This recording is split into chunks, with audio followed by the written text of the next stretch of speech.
सर्वसाधारण जनताहरू सबैले यो जे सरकारले गरिराखेको छ, अहिले जे जस्तो कानुन ल्याइराखेको छ, जुन तरिकाले काम गरिराखेको छ सरकारले, सर्वसाधारणले सबैले यो त्यो पार्टी मात्र नभएर हरेक आम जनताले चाहिँ यो सरकारको सपोर्टै गरिराखेको छ।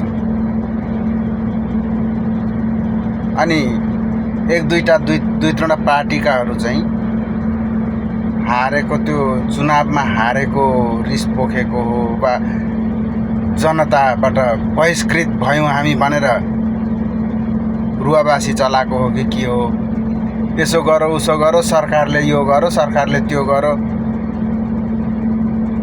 सम्झिँदाखेरि पनि यति मात्रै भनेर यो शब्द मात्रै भनेर यिनीहरूलाई गाली गरौँ जस्तो लाग्छ नि। छेउमा भेट्यो त अलग कुरा भयो। यो शब्द भनेर चाहिँ गाली गरौँ जस्तो लाग्छ कि अब सामाजिक सञ्जाल हो, सबैले सुन्ने ठाउँ हो, सबैले देख्ने हेर्ने ठाउँ हो। उनीहरूले गर्दाखेरि कुशब्द बोलेर चाहिँ आफ्नै मुख नराम्रो नबनाऊ भनेर मात्र हो। यो देख्दाखेरि यति पारा तातेर आउँछ नि, यति पारा तातेर आउँछ। सर्वसाधारण कसैले विरोध गरेकै छैन यो सरकारको। सर्वसाधारण सबै खुसी छन्। सर्वसाधारणहरू, आम जनताहरू, त्यो पार्टीको होस् चाहे ऊ पार्टीको होस्, सरकारले राम्रै गर्दैछ भन्ने हुन्छ।